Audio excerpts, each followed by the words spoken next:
Amfani da ajujuwan zana a ƙananan makarantu ba bakon abu bane a jamhuriyar Nijar. To amma sai dai sannu a hankali a wasu yankunan ƙasar musamman ma karkara. Waɗannan ajujuwa da aka kiyasta yawansa a 36,000 na neman maye gurbin ginannun ajujuwa duk da irin haɗuran da ke tattare da su.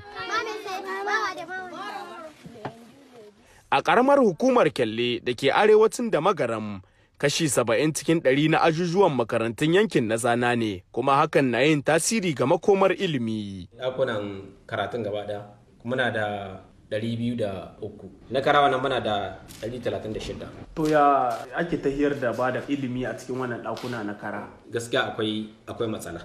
Zakutar da uwayen yara sun zo sun yi ɗakin karatu ƙarami wanda bai biyan buƙatar mushe yadda zai aza yaran shi a ciki.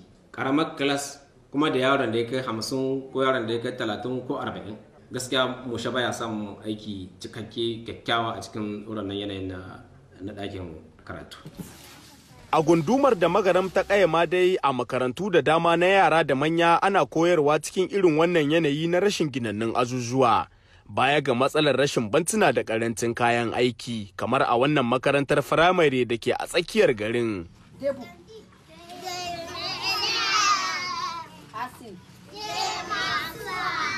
To sai dai yawaitar tashin gobara a makarantu masu ajujuwan zana da ake samu a 'yan kwanakin nan a sassa daban-daban na Nijar.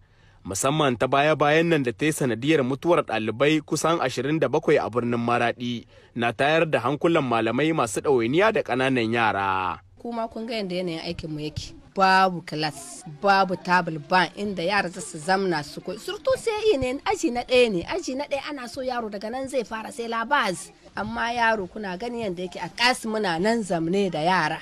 Gasan yara in sun zo ba su ma iya sauraren ka tunda karkarwa ne za su yi ta yi. Sun hutu a cikin gidansu cikin ɗaki su zo isko lakwal zana ne suna zamne a ƙas sanyi na ƙas yana tasowa sanyi na sama yana tasowa in lokacin iska ya ƙura ya ta buga yaran mutane su yi ta mara su kwanta ba lafiya kun ga abun bai yi ba ɗaya mana ayi kokari mu abin da muke so ba mu raina ba wanda aka yi na da amma a ƙara kokari don saboda mu ma mu ji daɗin yin aiki. A ɗaya gefe kuma da akwai shakku a game da ingancin ilimin da ake bayarwa a ƙarƙashin ajujuwan zanar. Musamman a irin wannan lokaci na shigar sanyin hunturu mai zuwa da ƙura wacce ke illa ga lafiya. Kashi fiye da 70 na kilas duka na zana ne. Na zana nan yana da matsaloli. Babu ingancin karatu a ciki shi. Lokacin ɗari akwai iska mai sanyi. Kenan babu karo na kirki.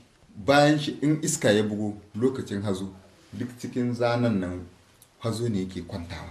Ko da yake gwamnati ta ɗauki matakin dakatar da yin amfani da ajujuwan zana a kaf makarantun share fagen shiga firamare cewa da pre-scholar na faɗin ƙasar.